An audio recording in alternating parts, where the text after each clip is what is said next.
संजीवयत्य किल शक्तिधर स्वधाम्ना अन्याश्च हस्तचरण श्रवणत्वगादि प्राणां नमो भगवते पुरुषाय तुभ्यं योद्धा प्रविश्य मम वाचमिमां प्रसुप्तां। हे प्रभु, आपने मेरी जन्म जन्मांतर से सोई हुई वाणी को आज जागृत कर दिया। मैं आपका अनुहारी हूँ, आपके चरणों में बार बार वंदन करता हूँ। भगवान की स्तुति करते हुए भगवान प्रसन्न होकर के बोले, बेटा ध्रुव, तेरी जो इच्छा हो वो मांग ले, तेरी जो इच्छा हो वो मांग ले। ध्रुव जी कहते हैं, मुझे क्या चाहिए, मुझे तो अपनी भक्ति प्रदान कर दो। भगवान ने मन में कहा, ये भक्ति मांग रहा है, लेकिन इस उम्र में तपस्या करने का मतलब क्या है? ये आया था तो क्या मन में सोच रहा था, क्या कह रहा था? मैं देख लूंगा, अपनी माँ को देख लूंगा। एक दिन इस गद्दी पर बैठा करके राज्य में आते हैं, माता पिता ने बड़ा सम्मान किया है। और ध्रुव जी ने सबसे पहले जाकर के अपनी मौसी जो सुरुचि माँ है उसके चरणों में प्रणाम किया। तब तक उनके भी पुत्र हुआ है जिसका नाम उत्तम रखा था। बोलिए सच्चिदानंद भगवान की जय हो। ध्रुव जी राज्य करने लगे। राज्य पर बैठा करके उनके पिता वन के लिए चले गए हैं। ध्रुव जी राज्य करते करते, और जब ध्रुव जी का समय आया, ध्रुव जी वन में गए तपस्या करते हैं। तपस्या करते करते एक दिन क्या हुआ, ध्रुव जी के लिए विमान आया। विमान में जैसे ही ध्रुव जी बैठने को हुए तो उनके सामने एक देवी प्रकट हो जाती हैं। बोले, पहले मेरा वरण करना होगा, पहले मुझे चुनना होगा, तब आप जा सकते हो। ध्रुव जी ने हाथ जोड़ करके कहा, देवी आपका नाम क्या है, आप कौन हैं? तो कह दिया, मैं मृत्यु देवी हूँ। जो भी वैकुंठ के लिए, स्वर्ग के लिए जाता है, पहले मुझे वरण करना होता है। आप सशरीर जा ही नहीं सकते, इसलिए मुझको पहले आपको वरण करना होगा।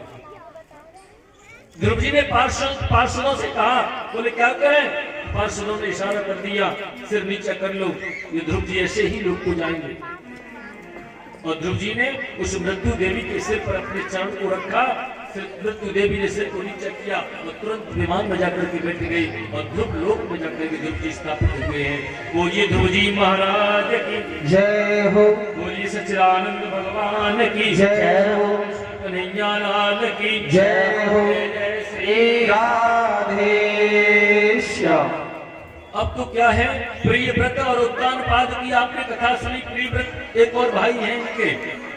प्रिय व्रत का नाम मतलब होता है, प्रिय माने अक्षा, व्रत माने प्रतिज्ञा। जीवन में जो सुंदर कर्म करने की प्रतिज्ञा करता है उसको प्रिय व्रत कहते हैं। और इन्हीं प्रिय व्रत के पुत्र हुए थे अग्निंद्र। अग्निंद्र के नाभि हुए थे और इन्हीं के पुत्र हैं ऋषभ देव जी। बोलिए ऋषभ देव जी महाराज की जय हो। इन ऋषभ देव के 100 पुत्र हैं और अपने पुत्रों को बड़ी उच्च शिक्षा प्रदान करते हैं। सबको अपने पास में बुलाते हैं परीक्षण की दृष्टि से। एक दिन पुत्रों को पास में बुलाया और कहा, बोले आज आपसे पूछने की कुछ आशा है, मेरा जवाब दो। पुत्रों ने कहा, ठीक है पिताश्री, आप पूछो, आप क्या कहना चाहते हो, क्या पूछना चाहते हो? तो उन्होंने कह दिया था कि ये बताओ, मानव जीवन का मूल उद्देश्य क्या है? इस मनुष्य जीवन का जो मुख्य उद्देश्य है वो क्या है? एक पुत्र ने खड़े होकर के कह दिया था, बोले देखो पिताश्री, आपने जो प्रश्न किया है, मानव जीवन का उद्देश्य क्या है? अरे मानव जब जन्म लेता है तो क्या उद्देश्य है?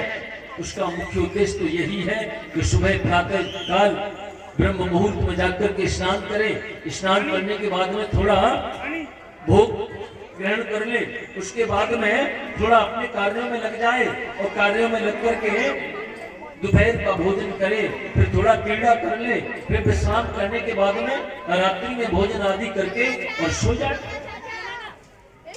तो उन्होंने कह दिया, केवल मानव जीवन इसीलिए मिला है? अरे केवल नायम देहो देह भाजाम न लोके कष्टान कामान हरते बिडभुजाम्ये तपो दिव्यम पुत्र कायेन सत्वम शुद्धे देस्मात् ब्रह्म शौक्यम तुरंतम। ये मानव जीवन केवल इसलिए नहीं मिला है कि हम खाते पीते रहे। अरे इससे हमें तपस्या करनी चाहिए। ये मनुष्य शरीर बड़े यतन से मिलता है, बड़े भाग्यमान सतन पावा सुर दुर्लभ सुर गंथन गावा, बड़े भाग्य से मिलता है। इसलिए मैं आपको मुक्ति के दो मार्ग बताता हूँ। महत सेवाम द्वार माहुर्व मुक्ते इष्टमो द्वारम योषिताम संग संगम महां कष्टे समचित्ता प्रशांता विमन्यव सोहित साधवोये। अरे बालकों, ये केवल नाचने कूदने हंसने गाने के लिए नहीं मिला है, खाने कूदने के लिए नहीं मिला है, भगवान की भक्ति भी कर लेनी चाहिए, भगवान के चिंतन भी करनी चाहिए। जो महापुरुषों का संग करते हैं वही मुक्ति का मार्ग होता है, और जो शराबी वैश्यगामी ऐसे लोगों का संग करते हैं वही नरकतागामी होता है। बड़ा सुंदर उपदेश करते हैं, और उपदेश करते करते हैं जो उनके बड़े पुत्र हैं भरत जी, जिनका नाम है, भरत को गद्दी पर बिठा करके और ऋषभदेव जी वन के लिए प्रस्थान कर जाते हैं, और वन में जाकर के अष्टांग योग द्वारा यम नियम प्राणायाम प्रत्याहार धारणा ध्यान और समाधि के द्वारा अपने पांच भौतिक शरीर को छोड़ करके भगवत प्राप्ति कर लेते हैं। बोलिए सवदेव भगवान की जय। अब तो भरत जी ने जब ये देखा, बोले मेरे पिताश्री ने भगवान को पा लिया, लेकिन मैंने क्या पाया। तो भरत जी तुरंत अपने पुत्र को गद्दी पर बिठा करके, सुमति नाम का जो उनका पुत्र है ज्येष्ठ पुत्र, उसको गद्दी पर बिठा करके वन की ओर प्रस्थान कर गए, और वन में जाकर के ये संकल्प कर लिया कि मैं वन में जाकर के 200 माला नृत्य करूंगा। मंत्र को सिद्ध भी कर लिया, वासुदेव गायत्री मंत्र का जाप करने लगे, ओम नमो भगवते वासुदेवाय, जाप करते करते मंत्र को भी सिद्ध कर लिया। एक दिन क्या हुआ, भरत जी मंत्र का जाप चल रहा है तो उन्होंने एक गंडकी नदी में एक हिरणी को देखा।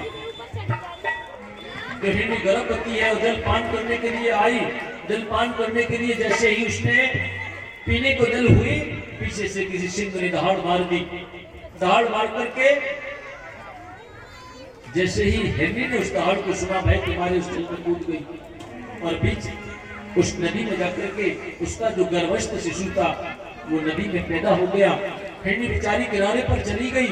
एक तो गर्भवती गर्भ की पीड़ा और दूसरे सिंह के भय के कारण किनारे पर जाकर के उसका प्राणांत हो गया। भरत जी ने आश्रम से देखा कि हिरण का बच्चा ये जल में बह जाएगा। परोपकार की दृष्टि से भरत जी ने लाकर के उस हिरण के बच्चे को अपने आश्रम पर लेकर के आए, बर्फीले पानी से निकालकर कंबल से उसको पोषा है, अग्नि जलाई, उसकी ठंडक मिटाई, उसको अपने पास रखा। यहां तक बिल्कुल ठीक था, लेकिन ठीक कब तक था? उस बच्चे को 10-5 दिन अपने पास रखते और उसके बाद फिर हिरणों की झुंड में छोड़ करके आना चाहिए था। और यहाँ क्या किया? उसको नहलाते हैं, उसको खिलाते हैं, उसको पिलाते हैं, उसको अपने साथ सुलाते हैं। धीरे धीरे उसमें उनका मोह बढ़ गया। आए थे हरि भजन को ओट न लगे कपास। उस माया को छोड़ करके यहाँ आए थे, उस जंजाल को छोड़ करके यहाँ आए थे, और यहाँ उस हिरण के छोना में मोह हो गया। धीरे धीरे प्रेम इतना हो गया कि जो 200 माला करते थे, घटते घटते केवल 20 माला रह गई।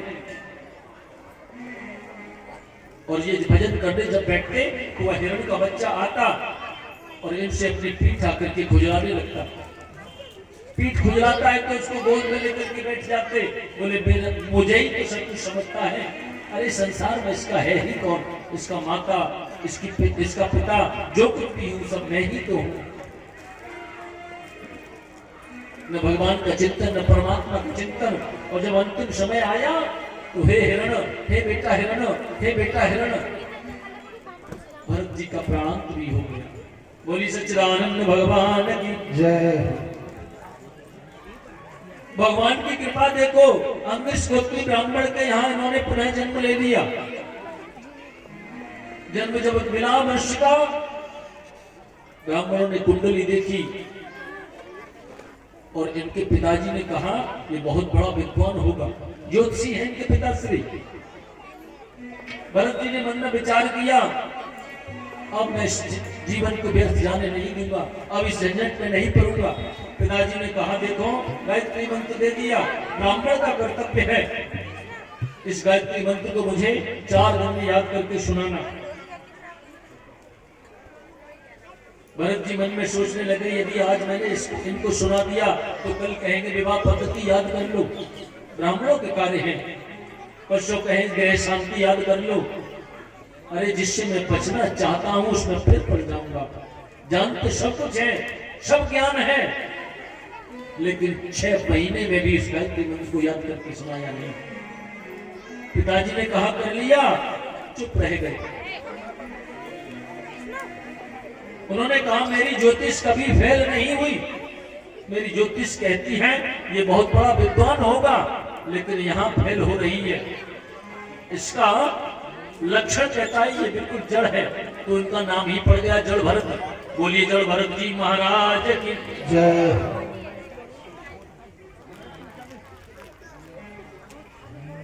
और क्या हुआ, इनके भाई जो है, इनके जो पिताश्री थे वो तो वन को चले ही गए थे। भाई लोग कहते पढ़ा पता नहीं क्या पढ़ा करता रहता है घर में, न काम है न धंधा है, जाओ खेत पर जाकर के रखवाली करो। ऐसा विचित्र संत है, खेत पर जाकर के गए तो खेत पर जाकर के मेड़ पर ही समाधि लगा ली, पीठ कर ली, नेत्र बंद कर लिए और सारी चिड़िया खेत को चुप गई। बोली सच्चिदानंद भगवान की जय, हरिया लाल की जय। राधे जय जय श्यामा, जय जय श्याम, जय जय श्री वृंदावन धाम। जय जय श्यामा, जय जय श्याम, जय जय श्री वृंदावन धाम। जय जय श्यामा, जय जय श्याम, जय जय श्री वृंदावन।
करके जड़ भरत जी ने समाधि लगा ली,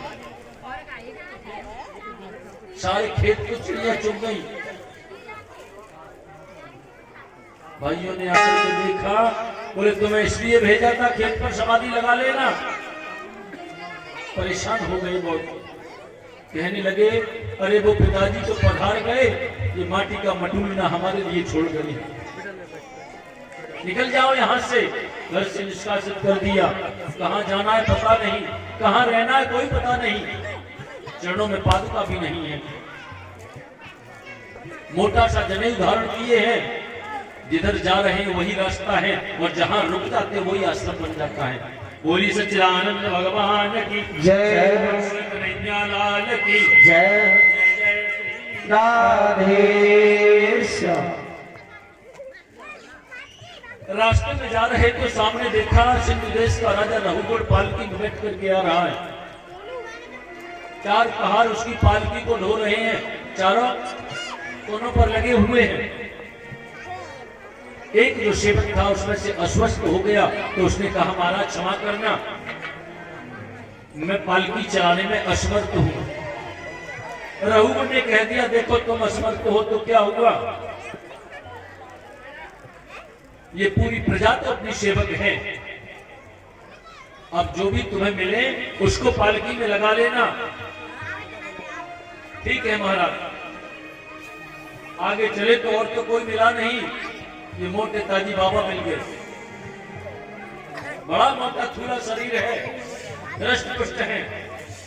और सैनिकों ने कहा, जो कहार लोग लगे थे, बोले बाबा इधर आओ, चले गए। और उन्होंने अपने कंधे से पालकी हटा करके इनके कंधे पर धर दी। नहीं, कोई चिंता नहीं, पालकी को लेकर के जा रहे हैं। लेकिन जड़ भरत जी का यह नियम था कि जब जमीन पर चलते तो 4-5 हाथ जमीन आगे देख कर के चलते, कहीं कोई जीव जंतु मेरे पैर के नीचे न आ जाए। और अचानक ऐसा ही हुआ, उनके पैर के नीचे एक जैसे ही चींटी आई, जड़ भरत जी एकदम उछल गए, हे भगवान कहीं मन तो नहीं गई कहीं। अब पालकी ढोने वाला यदि उछलेगा तो बैठने वाले की क्या हालत होगी।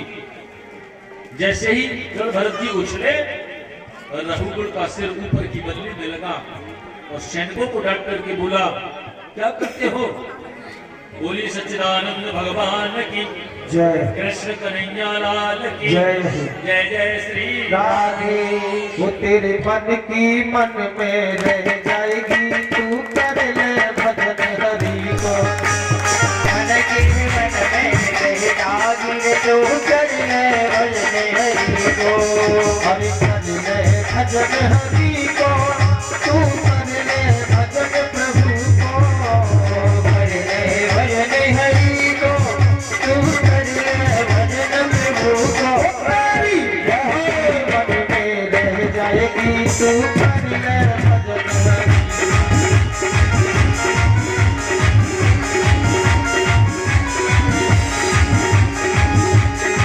सुंदर काया देख लुभाया, सुंदर काया देख लुभाया।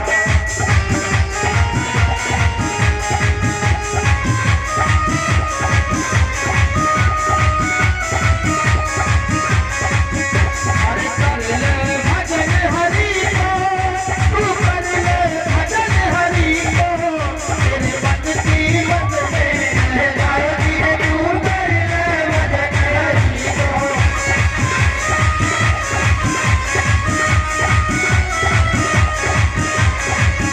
अरे सुंदर काया देख लुभाया, सुंदर काया देख लुभाया।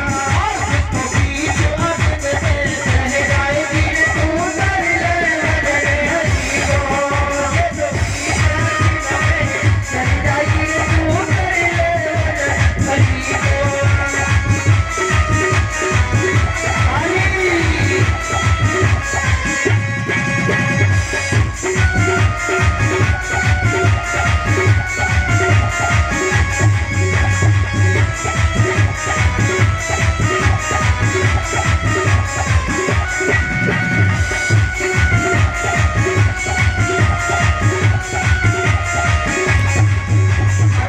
कौड़ी कौड़ी माया जोड़ी, कौड़ी कौड़ी माया जोड़ी। कौड़ी कौड़ी माया जोड़ी, कौड़ी कौड़ी माया जोड़ी।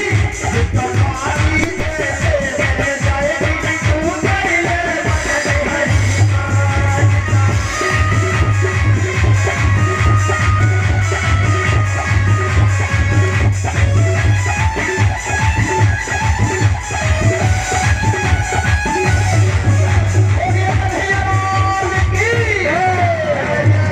श्री राधे श्याम। भगवान की जय हो, कृष्ण कन्हैया लाल की जय हो। जय श्री राधे श्याम। जैसे ही कहा, जैसे ही बल्ली में लगा ऊपर की में रघुकुल का,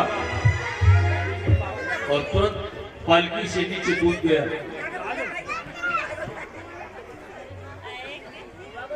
और डांट करके बोला, तुमको चलना नहीं आता, ठीक से चलो। अरे मेरे चोट लग गई। कहार बोले, महाराज हम तो ठीक से ही चलते हैं, ये नया एक बाबा लगाया है, इसको चलना नहीं आता। उससे कहो ठीक से चले, फिर पालकी में बैठ करके चलने लगे। थोड़ी दूर चले, फिर आ गया चेटा पैर के नीचे, फिर उछल गई। अब तो रघुकुल के क्रोध का ठिकाना नहीं रहा। बार बार कहता हूँ, तुरंत पालकी से नीचे कूद करके कहने लगा, अरे तुमको मैंने बार बार कहा ठीक से चलो, तुम जानते हो क्या पहली बार आए हो मेरे राज्य में? अरे मेरी पालकी को ढोने के लिए बड़े बड़े लोग तरसते हैं और तुमसे चलना ही नहीं आता, तुम पालकी को नहीं चला सकते। अरे तुम तो ऐसे दिखाई देते हो जैसे जिन की मुर्दे के समान हो। जैसे मुर्दा, उसके सामने कितनी भी बात करो, जब वो मुर्दा है ही तो बोलेगा कहां से। लेकिन जड़ भरत जी बिल्कुल शांत मन होकर के खड़े होकर के सुन रहे हैं, कोई जवाब नहीं। रघुकुल क्या जाने इस परमहंस महात्मा को, वो ऐसे बात कर रहा है जैसे किसी पागल से बात करते हैं। बिल्कुल खड़े हैं। अब रघुकुल बोला, बोलते नहीं हो, या तो पालकी ठीक से चलाओ, नहीं तुम्हारी ऐसी चिकित्सा करेंगे, ऐसा दंड देंगे, जीवन भर याद रखोगे। और रघुकुल ने तुरंत खड़े होकर के मन में विचार किया, अब इसको समझाना आवश्यक है। और रघुकुल ने उस पालकी को तुरंत दूसरे कहार के कंधे पर रख लिया। जड़ भरत जी ने उस पालकी को दूसरे के कंधे पर रख दिया। रघुकुल भी नीचे खड़ा है और जड़ भरत जी भी नीचे खड़े हैं। जड़ भरत जी कहने लगे हैं, राजन आपकी बात मेरी समझ में नहीं आई। आपने कहा कि मुझसे पालकी नहीं चलती। अरे ये पालकी चलाना तो मेरा धर्म है ही नहीं, ये पालकी चलाना मेरा धर्म नहीं है। नायम देहो देवादान लोके कष्टान कामान हरते पिट बुझामे तपो दिव्यम पुत्र कायेन सत्यम शुद्धे तिस्मात् ब्रह्म शौक्यम तुरंतम। आपने कहा ये पालकी नहीं चलती, राजन पालकी चलाना मेरा धर्म नहीं है। अरे शरीर मोटा और ताजा है, आपने कहा बड़ा मोटा ताजा शरीर लेकर के घूमता है, पालकी नहीं चलती। मोटा होना और पतला होना ये तो शरीर का धर्म है राजन। बोलिए सच्चिदानंद भगवान की जय हो। जायते विपन्नते विनश्यति, शरीर की जो अवस्था है, जन्म लेता है, बड़ा होता है, नाश हो जाता है, तो आप कैसे कह सकते हो? आपने एक बात और कही थी राजन कि मोटा ताजा शरीर लेकर के घूमता है। अरे राजन भूख लगना, प्यास लगना ये बुद्धि का कर्म है, मेरा नहीं है। शोक हर्ष विषाद ये इंद्रियों का कर्म है, मेरा तो नहीं है। अरे इस रास्ते पर जब चलते हैं, रास्ते को तो तभी रास्ता कह सकते हैं जिस पर चलने वाला हो। जैसे भार नाम की कोई वस्तु है, आपने कहा कि इस पृथ्वी पर भार के समान हो, बड़ा मोटा ताजा शरीर लेकर के चलते हो, तो राजन इस पृथ्वी के एक टुकड़े को फाड़ करके यदि मैं अपने सिर पर रख लूं या आप अपने सिर पर रख लो तो पृथ्वी का वजन तो उतना ही होगा। अरे ये 5 तत्वों से बना यह शरीर पृथ्वी पर क्या भार हो सकता है? आपने कहा आप जीव की मुर्दे के समान हो, तो सुनो राजन, जीवन में तत्व नियमेन राजन आद्यं तवद्य दुःखतः सदृष्टं स्वस्वाम्य भावो द्रवयति यत्र तर्रे चतेषु विधिकृत योगो। जीना मरना ये मेरा धर्म नहीं है, ये तो शरीर का धर्म है। बोली सच्चिदानंद भगवान की जय हो। कृष्ण कन्हैया लाल की जय हो। जय जय श्री राधे। तब इस प्रकार से रघुकुल ने सुना है, तो जड़ भरत जी के चरणों में गिर करके कहने लगे, कष्टुम निगूढ़ चरसी तु जाना निवर्ष सूत्रम कतम हो बधूतो कश्याश्च कुत्रत्यापि कस्मात् क्षेमाय नस्ये दशिनोत शुक्लो। कौन है महाराज आप? मैं आपको पहचाना नहीं हूँ। आप मोटा सा जनेऊ धारण किए हैं, इसलिए ये तो निश्चित है कि आप ब्राह्मण हैं, आप सुखदेव हैं, व्यास हैं। कौन है आप? कृपा करके मुझको बताइए। कहीं ऐसा तो नहीं कि कपिल भगवान ही मेरी मुक्ति का साधन प्राप्त कराने के लिए मेरे सामने आ गए हो? इस प्रकार से रघुकुल ने जब कहा है, जड़ भरत जी बोले, राजन ये आपकी दूसरी गलती है। क्यों महाराज? अरे राजन आप जानते हो, आपने कहा कष्टम निगूढ़ चर्षि दुजाना विवत्स सूत्रम कतमो वदूत। और राजन जो आप हो वही मैं हूं, और जो मैं हूं वो आप हो। जो तुम हो सो मैं हूं, और जो मैं हूं सो तुम हो। इस प्रकार से जब कहा, रघुकुल बोला हाथ जोड़ करके, महाराज ये वेदांत तो समझ में नहीं आता, मुझे साफ बताइए। जड़ भरत जी कहने लगे, राजन एक बात बताओ, सूर्य के नीचे 1000 घड़े रख दो और 1000 घड़ों में पानी भर के रख दिया जाए तो 1000 घड़ों में हजारों सूर्य दिखाई देंगे? बोले महाराज वो तो दिखाई देंगे। यदि 1000 घड़ों में झांक करके देखा जाए तो 1000 सूर्य दिखाई देंगे। तो राजन सूर्य एक है कि दो है? रघुकुल बोला महाराज सूर्य तो एक है। तो एक बात बताओ, जब 1000 घड़ों में 1000 सूर्य गिने पर भी सूर्य एक है, जब सूर्य एक है तो भगवान दो नहीं हो सकते। जब भगवान दो नहीं है तो हम और तुम दो कैसे हो सकते हैं राजन? जो तुम हो सो मैं, जो मैं हूं सो तुम हो। बहुत समझाया भगवान जड़ भरत जी ने जब कहा रघुकुल के बारे में। भगवान की चरित्र, मुझे जल्दी में कथा बहुत गहरी पड़ रही है। बोली सच्चिदानंद भगवान की जय हो, कृष्ण कन्हैया लाल की जय हो, जय जय श्री राधे श्याम। रघुकुल ने हाथ जोड़ करके जड़ भरत जी से कहा, महाराज एक बात बताऊं, इस मन का संबंध किससे होता है? आपने कहा कि ये शरीर है, ये मेरा कर्म नहीं है। तो आप ये बताओ इस मन का संबंध किससे होता है? इस शरीर का संबंध किससे है? बोले शरीर का संबंध तो मन से होता है। और मन का संबंध किससे है? बोले मन का संबंध होता है इंद्रियों से। और इंद्रियों का संबंध किससे है? बोले इंद्रियों का संबंध तो आत्मा से होता है। तो रघुकुल बोला, इस तापत्य शोभिता तत्तापतस्तंडुलगर भरंदी देहेन्द्रियाश्वासय सन्निकर्षात् तत्संसृत पुरुषस्य अनुरोधात् स्थाल्यग्नि तापत्य शोभिता। महाराज आपने बताया, यदि हम किसी चूल्हे में अग्नि जला करके उस पर पात्र रखें और उस पात्र में दूध या पानी डाल दें और उसमें हम चावल डाल दें, तो चूल्हे में जलाई हुई अग्नि का संबंध उस पात्र से होगा तो पात्र गर्म होगा। पात्र का संबंध उसमें पड़े हुए दूध या पानी से है तो वह दूध या पानी जो भी उसमें है वो गर्म होगा। और उस दूध का संबंध उसमें पड़े हुए चावल से है तो वो भी गर्म होगा, तो खीर बनकर के तैयार हो जाएगी। आपने बताया इस शरीर का संबंध किससे है? अरे इस शरीर का संबंध आपने बताया मन से, मन का संबंध बताया इंद्रियों से, और इंद्रियों का संबंध आत्मा से बताया। तो इस शरीर को होने वाले कष्ट की अनुभूति आत्मा को होगी कि नहीं? स्थाल्यग्नि तापत्य शोभिता तत्संसृत भरंदी। रघुकुल की इस बात को सुनकर के जड़ भरत जी बोले, राजन आप बात बिल्कुल विद्वानों जैसी करते हो, लेकिन आपके इन बातों को सुनकर के लगता है आप बिल्कुल भी विद्वान नहीं हो। अरे जो विकार युक्त अग्नि है, विकार युक्त बर्तन है, विकार युक्त दूध है, विकार युक्त चावल है, उसकी तुलना तुम निर्विकार आत्मा से कर रहे हो। ये आत्मा तो निर्विकार है, निर्विशेष है, निरीह है। इसकी तुलना, यदि उस दूध की चावल की जगह पर दूध में पत्थर डाल दिया जाए तो क्या फिर भी खीर बन सकती है? रघुकुल बोला, होश आ गया, बोले महाराज फिर तो नहीं बन सकती।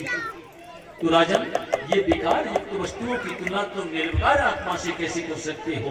नैनम चिंत्यति शस्त्राणि नैनम दहति पावक न चैन कृदयन्त्यापो न शोषयति मारुतः। इसको न शस्त्र काट सकता है, न इसको हवा सुखा सकती है, न जल गीला कर सकता है, तो फिर तुम कैसे कह सकते हो? इस निर्विकार की तुलना विकार युक्त से, ये विकार युक्त वस्तुएं हैं। रघुगुण चरणों में गिर के बोला, महाराज आपने हमको इतना ज्ञान दिया, एक चीज और बता दीजिए आपका अपना परिचय दे करके। तो उन्होंने कहा, राजन मैं भरत नाम का, अहम पुरा भरतो नाम राजा, मैं भरत नाम का राजा हुआ करता था। पिताजी के सानिध्य में राज सत्संग मिला तो मैं वन में चला गया, और वन में जाकर के मैंने जब भजन किया, सत्संग किया, लेकिन मेरा प्रेम एक मृग के छूना में हो गया था। तो उसके बाद में भी मैं मृग बना था, और मृग बनने के बाद में सत्संग के प्रभाव से भगवत प्राप्ति, जिसका मन गोविंद के चरणों में लग जाए उसे भगवत प्राप्ति हो ही जाती है।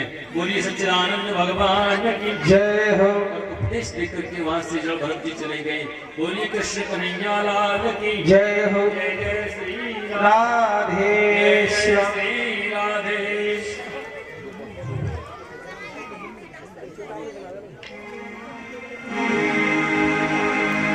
हो तू किस पे गुमान करता ये माया आनी जानी, पानी का सब भूला तेरी जिंदगानी।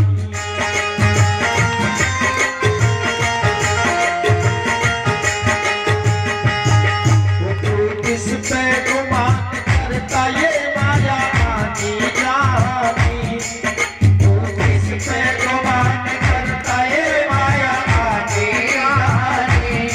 वो पानी का सब भूला तेरी जिंदगानी।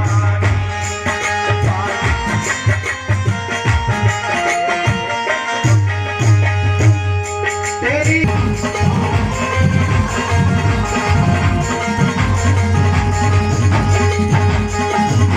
बचपन में खेला सारी जवानी में सोता है, बचपन में खेला सारे जवानी में सोता है। आया बुढ़ापा इसको देख देख रोता है, आया बुढ़ापा इसको देख देख रोता है। तेरे जीवन को बर्बाद कर गई तेरी नाकामी, तेरे जीवन को बर्बाद कर गई तेरी नाकामी। पानी का सब भूला तेरी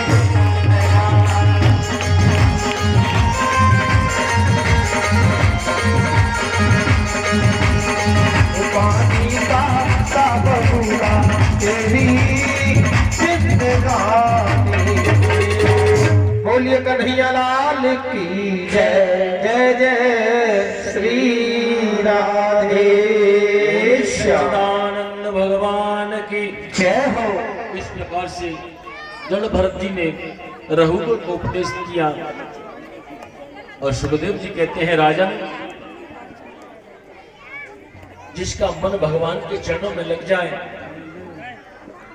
भगवान से जिसकी प्रीति हो जाए, उसको फिर नरकों में नहीं जाना पड़ता है। राजा परीक्षित ने प्रश्न कर दिया, महाराज अपने देश में हैं या विदेश में हैं या महाराज त्रिलोकी से बाहर हैं, नरकों के बारे में बताइए। सुखदेव जी कहते हैं, राजन हमारे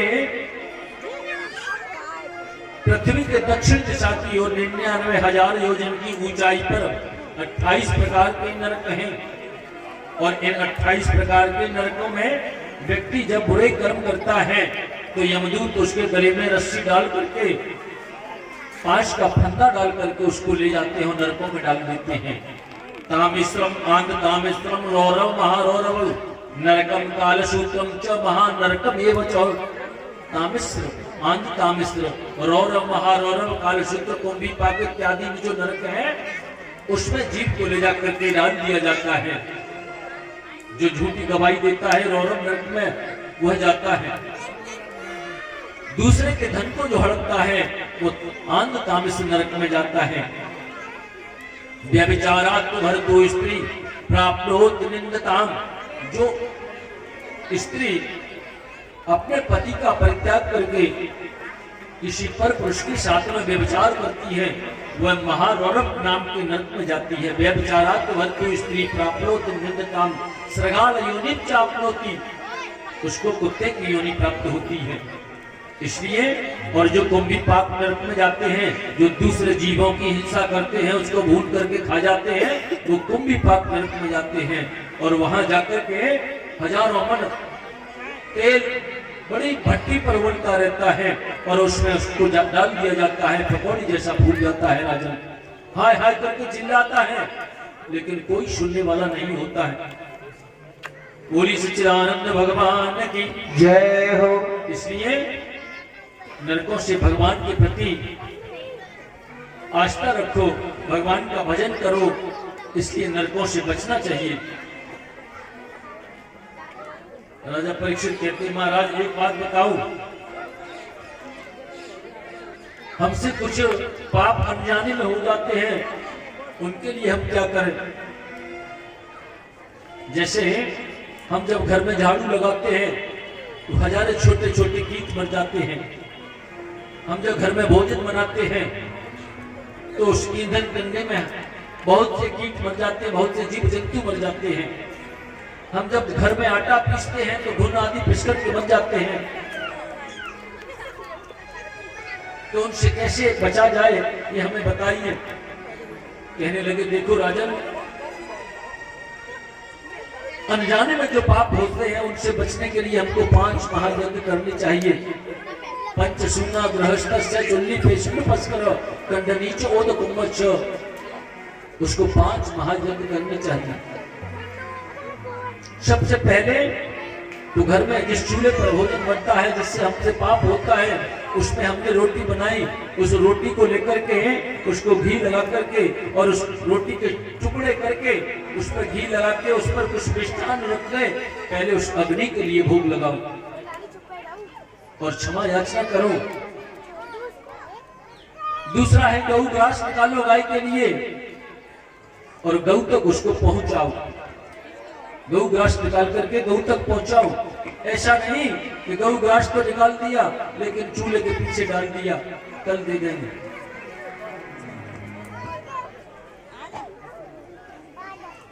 गौ ग्रास को निकालने के बाद में यदि चूल्हे के पीछे डाल देते हो तो गौ को ग्रास जब बाद में खिलाया जाता है तो तुम समझ लेना कि झूठा खिलाया। अरे घर में किसी के भी खाने से पहले गौ को खिलाओ।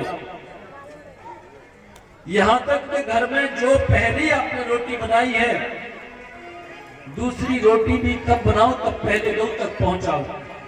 बोलिए सच्चिदानंद भगवान की, कृष्ण कन्हैया लाल की जय हो। जय जय श्री राधेश्याम।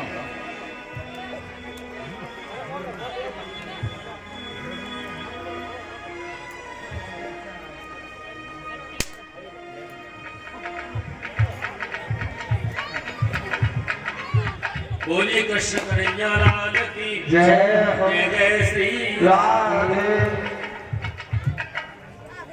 पक्षियों को अन्न डालो, जल में जाकर मछलियों को अन्न डालो, अतिथि सेवा करो और घर से दरवाजे से कभी भी खाली हाथ भिखारी नहीं जाना चाहिए। भिखारी दरवाजे पर खड़ा है और माताएं कुछ न कुछ बहाना लगा देती हैं, कह देती हैं आज तो भिखारी को कभी भी खाली हाथ दरवाजे से नहीं जाने देना चाहिए। तो पंचसूना गृहस्थस्य चुल्ली पे षड्पस्कर कंडनी च ओद कुंभस्य बद्धते यस्तवाहन।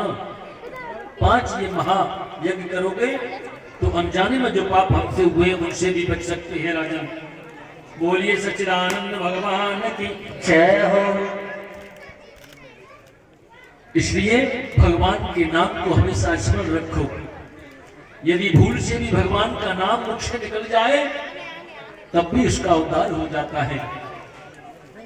जैसे अजामिल था, अजामिल ने क्या किया था? अजामिल जब घर में वेश्या को लाकर के रख लिया है और अजामिल के यहाँ जब उसके पुत्र हुए तो संत महात्माओं ने आकर के अजामिल से कह दिया था, बोले देखो तुम्हारा ये 8वां जब गर्भ हो तो उसका नाम तुम नारायण रख लेना। और अजामिल ने जब ऐसा किया कि अपने संतान का नाम नारायण रखा तो नारायण बुलाता है अरे बेटा नारायण इधर आओ, अरे बेटा नारायण चलो, वहां चलते हैं। और जब अंतिम समय अजामिल का आया, बड़ा दुर्दांत था अजामिल, पहले डाकू बन गया था, वैश्याचार करने वाला, लेकिन भगवान सब कुछ जानते हैं। जब श्री नारायण का नाम का उच्चारण किया था, दूरे कीर्णन का शक्तम पुत्रम नारायण वयम, यमदूत जब इसको लेने के लिए आए तो नारायण बेटा इधर आओ, अरे नारायण मुझे बचाओ, अरे नारायण मुझे बचाओ। जब नारायण का नाम लिया था तो भगवान के पार्षद भी वहां आ गए थे। भगवान के पार्षदों ने आकर के यमदूतों को फटकार दिया था, बोले तुम लोग यहाँ क्यों आए हो? बोले हम इसको लेने के लिए आए हैं, इसने जीवन में बड़े पाप किए हैं, इसको ले जाकर के रहेंगे। भगवान के पार्षदों ने कहा देखो इसने नारायण प्रभु का नाम लिया है, इसलिए तुम इसको नहीं ले जा सकते। उसी नारायण नाम की वजह से अजामिल का भी भगवान ने उद्धार किया था। बोली सच्चिदानंद भगवान की जय हो, कृष्ण कन्हैया लाल की जय हो। राजा परीक्षित ने सुखदेव जी से प्रश्न कर दिया, महाराज एक बात बताइए, समः प्रिय सुहृद ब्रह्मन भूतानाम भगवान स्वयं इंद्रस्यार्ते कथम दैत्यान बदीर विषमो यथा। महाराज भगवान की दृष्टि तो सबके लिए एक जैसी होनी चाहिए। जो भक्त हैं वो भी भगवान के पुत्र हैं, और जो अभक्त हैं वो भी भगवान के पुत्र हैं। अरे देवता भी भगवान के पुत्र हैं और दैत्य भी भगवान के पुत्र हैं। फिर हमको ये बताओ कि भगवान देवताओं को बचाते क्यों हैं और राक्षसों को मारते क्यों हैं? बोलिए सच्चिदानंद भगवान की जय हो। राक्षसों को मारते क्यों हैं, देवताओं को बचाते क्यों हैं, ये हमको बताइए। जब इस प्रकार से कहा है तो कहने लगे देखो मेरे प्रभु किसी को न तो मारते हैं, न किसी को बचाते हैं, न किसी को सुख देते हैं, न किसी को दुख देते हैं। आपने कहा ये सब कमाल तो उनकी आंखों का है राजन, जो उनकी आंखों के सामने आ जाते हैं वो पार हो जाते हैं, और जो आंखों के सामने नहीं आते वो डूब जाते हैं। और आंखों के सामने आने का मतलब है भगवान का चिंतन करना, भगवान के समीप जाना। इस संबंध में मैं तुम्हें एक इतिहास बताता हूं। अत्रैवोदाहित पूर्वम इतिहास सुरक्षणा विद्या महाकृतौ राजन प्रक्षते जात शत्रवे। एक बार क्या हुआ था, राजसू यज्ञ चल रहा था पांडवों का। उस राजसू यज्ञ में पहला प्रश्न ये उठा था कि सर्वप्रथम पूजा किसकी की जाए, पहले पूजा का अधिकारी कौन है।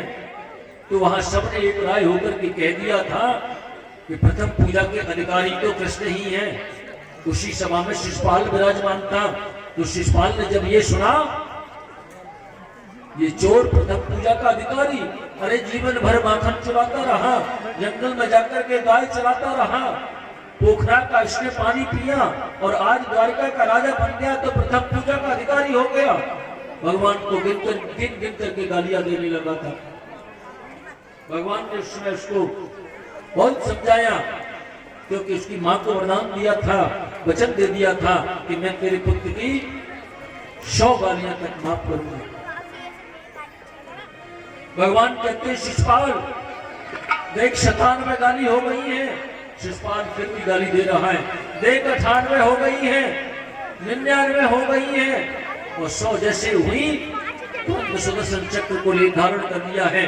देख शिशुपाल 100 पूरी हो गई है, अब इससे आगे मत बढ़ना। और जैसे ही 101 गाली जब शिशुपाल ने दी तो भगवान ने सुदर्शन चक्र से शिशुपाल के सिर को भी अलग कर दिया था। बोलिए कृष्ण भगवान की जय हो। और शिशुपाल के शरीर से वह ज्योति निकल करके गोविंद के शरीर में विलीन हो गई थी। उस समय युधिष्ठिर ने रोते हुए कहा था, उस समय नारद जी भी विराजमान थे, तो कहा था, बोले ये तो बड़ा अनर्थ हो गया। अरे जो भगवान को गिन गिन कर गाली देने वाला शिशुपाल, और इसको मुक्ति कैसे मिल गई? इसको तो नरक में जाना चाहिए था। इसकी ज्योति भगवान में लीन कैसे हो गई? यही प्रश्न कर दिया था। तो उन्होंने बताया था कि देखो, एक बार शरद कुमार भगवान के दर्शन के लिए बैकुंठ में गए थे, कल मैंने बताया था। तो जय और विजय ने उनको रोक दिया था। तो जय विजय को श्राप लगा था 3 जन्म का।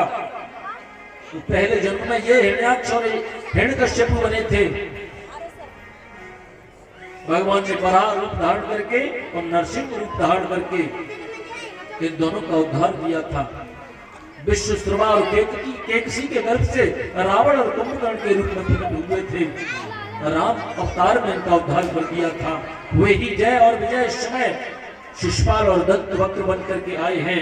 इसलिए ये तीनों जन्मों से मुक्त हो गए हैं और वह जो कि गोविंद में लीन हो गई है। बोलिए सच्चिदानंद भगवान की जय हो, कृष्ण कन्हैया लाल की जय हो। और राजन, आपने कहा कि भगवान देवताओं को बचाते हैं और दैत्यों को मारते हैं, ऐसी बात नहीं है। मेरे प्रभु ने देखो हिरण्यकश्यप का वध किया था, जो दैत्य है, और हिरण्यकश्यप के पुत्र प्रहलाद को गले से लगाया था, वो भी दैत्य है। बोली सच्चिदानंद भगवान की जय। और राजा परीक्षित कहने लगे, महाराज मुझे प्रहलाद चरित्र सुनाओ। कहने लगे, देखो, बोलिए कृष्णचंद्र कन्हैया लाल की जय हो। जय जय श्री राधे हो श्री राम, जय राम, जय जय राम, श्री राम, जय राम, जय जय राम। वराह रूप धारण करके जब हिरण्याक्ष को मारा था, तो उसका एक भाई है जिसका नाम है हिरण्यकश्यप। उस हिरण्यकश्यप ने भाई की मृत्यु का बदला लेने के लिए बड़ी तपस्या उसने की है। उसकी एक पत्नी है जिसका नाम है कयादु। 3 पुत्र उसके हैं, राग, अनुराग और शहराज। तपस्या करने के लिए जब वह गया, लेकिन तपस्या में जैसे ही लीन हुआ, वहां एक तोता उसको आकर के तपस्या नहीं करने देगा। वो तोता बार बार कहने लग जाता, नारायण नारायण नारायण। हिरण्यकश्यप को बड़ा क्रोध आया, मेरे शत्रु का नाम लेता है, मेरे भाई की मृत्यु जिसने की थी, हत्या की थी, उसका नाम लेता है। तुरंत वहां से मारे क्रोध के घर आ गया। पत्नी ने कहा, आप तो तपस्या करने गए थे स्वामी।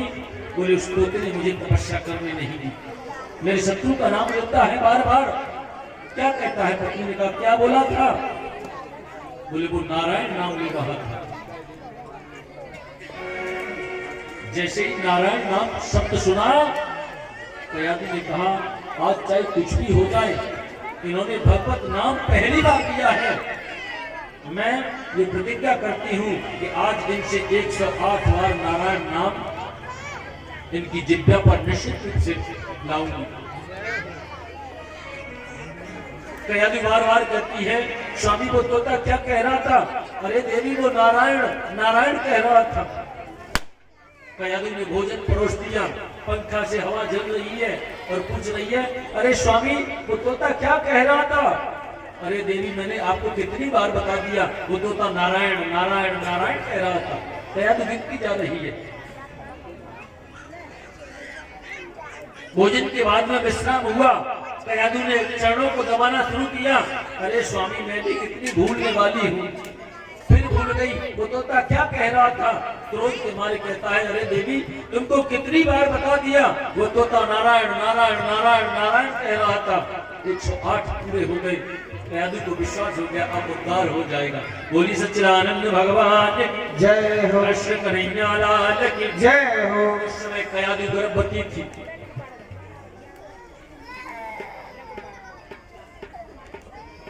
बोली सच्चिदानंद भगवान की जय हो। अब तो हिरण्यकश्यप तपस्या के लिए चला गया। ऊर्ध्वाहु नभो दृष्टि पादांगुष्टास्तावनी। ऊर्ध्वाहु नभो, अपने दोनों भुजाओं को ऊपर करके अपने मुखमंडल को आकाश की तरफ देख करके एक पैर से खड़ा, एक अंगूठे पर खड़ा है हिरण्यकश्यप। तपस्या करने लगा। तपस्या करते करते ब्रह्मा जी प्रकट होकर के कहते हैं परम बुरुयात वरदान मांग ले। परम बुरुयात, मैं प्रसन्न हूं, वरदान मांगो।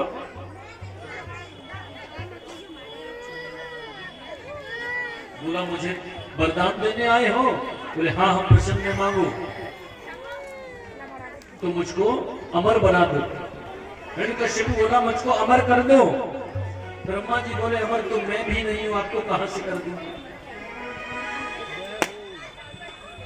ये वरदान नहीं दे सकता, दूसरा वरदान कोई मांगो।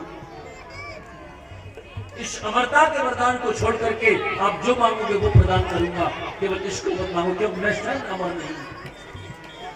बोली सच्चिदानंद भगवान की जय हो। अब जैसे ही कहा यदि दास्यस्य भीमतान वरान्मे वरदोत्तम भूतेभ्यस्त्वद्विसृष्टेभ्यो मृत्युर्मा भून्मं प्रभो। इतना कहने पर तो हिरण्यकश्यपु ने वरदानों की झड़ी लगा दी और ब्रह्मा जी से कहने लगा है यदि आप मुझे वरदान देना ही चाहते हो तो मुझे ऐसा वरदान दे दो कि ब्रह्मा की सृष्टि में बनाई हुई सृष्टि से मेरी मृत्यु ना हो। नान्तर्वैदिवानक्तम न्यष्मादपि चायुधैः न भूमौ न मरे मृत्यु नरेण मृगैरपि। न अंतर, ना मैं अंदर मरूं, ना मैं बाहर मरूं, ना मैं ऊपर मरूं, ना मैं नीचे मरूं, ना मैं अस्त्र से मरूं, ना मैं शस्त्र से मरूं, ना मैं 12 महीने में किसी महीने से मरूं, ना मैं मनुष्य से मरूं, ना मैं पशु से मरूं। ब्रह्मा की जो बनाई हुई सृष्टि से है उससे मेरी मृत्यु ना हो। इस प्रकार से वरदान मांग करके ब्रह्मा जी ने कह दिया तथास्तु और दिग्विजय करता हुआ अब तो हिरण्यकश्यप सोचने लगा अब तो मैं अमर हो गया, अमर हो गया। और इधर कयाधु जो है उनके पुत्र हुआ जिनका नाम है प्रहलाद। प्रहलाद के जीवन का क्या कहेंगे? जिसकी डोर गोविंद के चरणों में लग जाए उसको फिर कुछ अच्छा लगता नहीं है। प्रहलाद को हिरण्यकश्यपु ने कहा ये मेरे जैसा यशस्वी बने, मेरे जैसा प्रतापी बने, मेरे जैसा पराक्रमी बने। तो उसने गुरुकुल में प्रहलाद को पढ़ने के लिए भेज दिया। जैसे ही पढ़ने के लिए भेजा तो गुरुदेव जो उनके हैं प्रहलाद को पढ़ाते हैं। बड़ा पढ़ाया प्रहलाद को, बड़ा समझाया, लेकिन प्रहलाद का मन तो भगवत लीन हो चुका है। उनका मन तो भगवान में अटका हुआ है, गोविंद में अटका है। एक दिन क्या हुआ, उनके जो गुरु हैं शंड और अकर्म प्रहलाद को लेकर के हिरण्यकश्यपु के दरबार में आए। हिरण्यकश्यपु ने पुत्र को देखा, बोले पढ़ करके आया है, गुरुदेव ने पढ़ाया होगा, तो तुरंत जाकर के गोद में अंत में भर लिया हिरण्यकश्यपु ने प्रहलाद को और गोद में बिठा करके बोले बेटा तुमने जो विद्या अध्ययन किया है, जो तुमने पढ़ाई की है उसके बारे में मुझको बताओ। प्रहलाद जी कहते हैं पिताजी हमने तो एक ही चीज जीवन में पाई है कि हम सुख की कामना करते हैं, लेकिन वास्तव में सुख है नहीं, सुख कहीं भी नहीं मिलता। तत्साधु मन्ये असुर मन देहिनाम सदा समत्व प्रध्याम सद्गहात् हित्वात्मपातं गृहमन्दकूपं वनं गतोरितरिनाश्रयतो। बोलिए सच्चिदानंद भगवान की जय हो। कृष्ण कन्हैया लाल की जय हो। जय जय श्री राधे। यदि सुख की कामना चाहते हो तो घर को छोड़कर के वन में चले जाना चाहिए। यह घर तो अंधकूप की तरह है।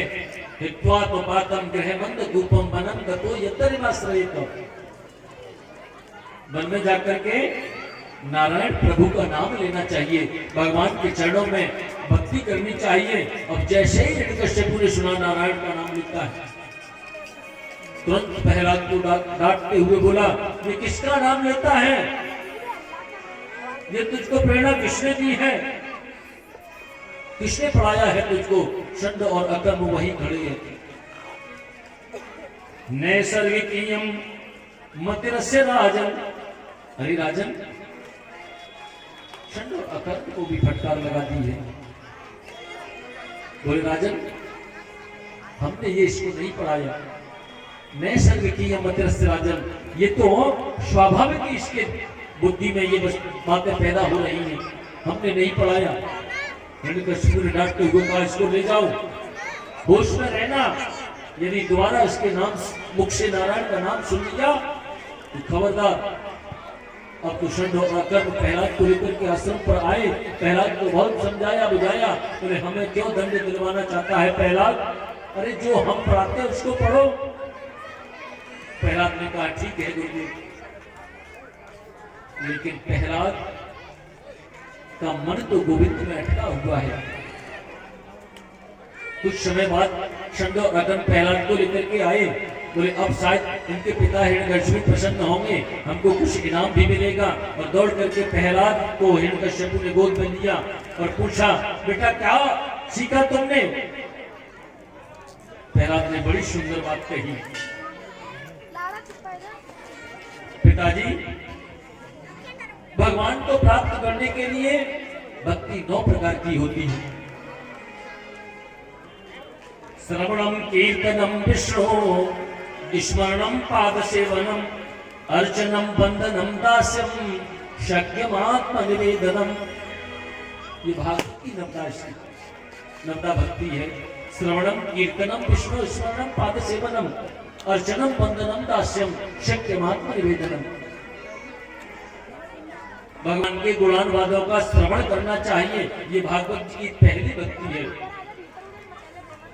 श्रवणम कीर्तनम विष्णु, और जो हमने गुणानुवाद सुने हैं उनका कीर्तन भी करना चाहिए। कीर्तन का मतलब मनन भी करना चाहिए। उनका कीर्तन करो। श्रवणम कीर्तनम विष्णु, स्मरणम पाद सेवनम। भगवान के चरणारविंदों का स्मरण करो, उनके चरणों का प्रक्षालन करो। अर्चन करो, वंदन करो। अर्चनम बंदनम दास्यम, दास भाव से उनके सामने यदि आप लेटोगे तो शाक्य भाव से। अर्चनम बंदनम दास्यम, शक्यमात्म निवेदनम, वो सखा भाव से आपको उठा करके हृदय से लगाते हैं। बोली सच्चिदानंद भगवान की जय हो। इस प्रकार से जब सुना है, रामायण में भी नवदा भक्ति आई है।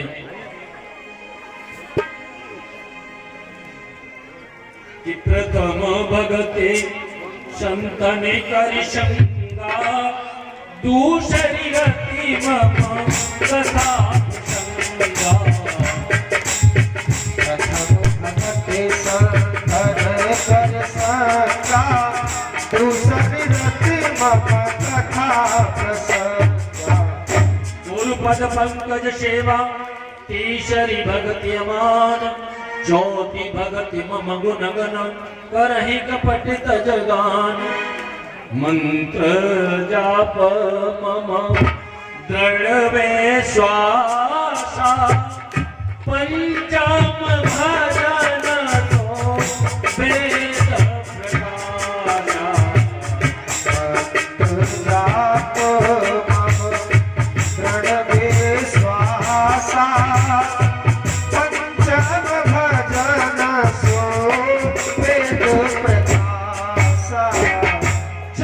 धर्म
नहीं देखे परदोसा नवम सरल सब सज छलहीना मम भरोसा ही हर चलहीना।